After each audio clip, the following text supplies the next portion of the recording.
Here now with reaction, Louisiana Senator John Kennedy. Senator, thank you so much for joining us. What comes to mind, what comes to the stomach when you think of AOC running for President of the United States of America? Well, let me address first your question about dark woke. I think the Democrats are trying to appear more manly. Just a thought, but they may want to consider first getting rid of their man purses and their organic broccoli. Dark woke, light woke, mellow yellow woke, it's still woke. And that's the Democrats' problem. If you believe the polls, Jason, most Americans believe that Republicans aren't perfect, but they think the other side's crazy. They think that Democrats, like Congresswoman Ocasio-Cortez, have chosen to become what my son would call utter nutters. I mean, you think about it.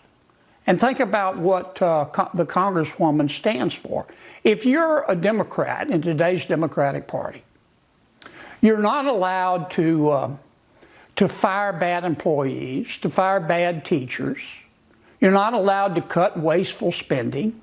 You're not allowed to deport illegal immigrants. You're not allowed to oppose MS-13. You're not allowed to like cops. You're not allowed to prosecute thieves who steal less than $950. You're not allowed to question vaccines. You're not allowed to oppose sex change operations for minors or transgender people in women's bathrooms or playing women's sports.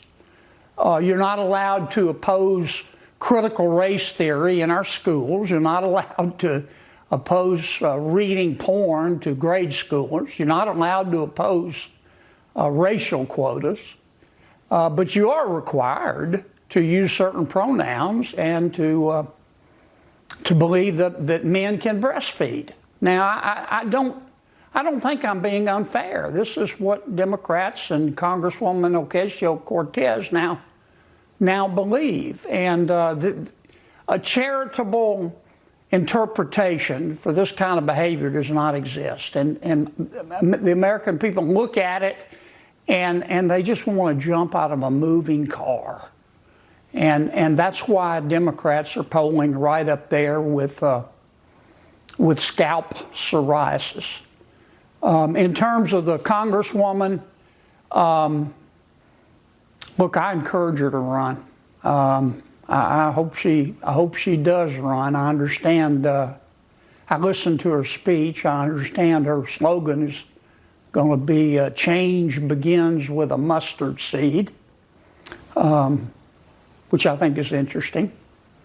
I guess if Governor Pritzker runs, his slogan will be "You can have a tummy and still be yummy." I don't know. I just think with the Congresswoman, if you scratch the surface, you get more surface. I don't think she has the intellectual firepower to run a campaign to be president, but I hope she does.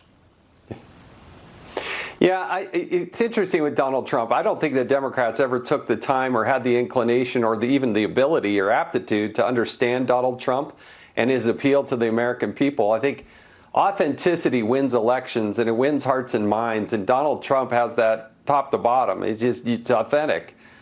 And this dark woke is really interesting. You know, Donald Trump took this lane called common sense, and that meant that the Democrats, being anti-Trump, had to go the opposite of everything that is common sense. I mean, that's where I read it. Am I wrong on that?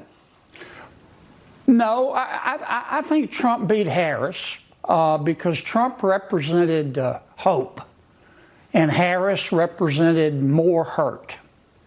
But I do think that what the American people trusted Trump most on was the economy. Inflation.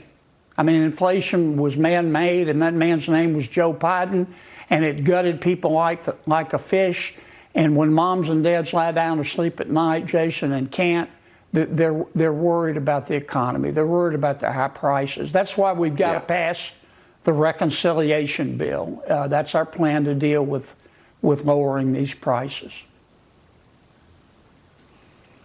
No, that is the key. It is a team sport, particularly in the House, and it'll be fascinating to see. But that Trump agenda and that one big, beautiful bill, we're counting on you and a whole lot of others to make it happen. Senator Kennedy, thank you for joining us. You're one of our favorites. We do appreciate it. Thank you for joining us tonight.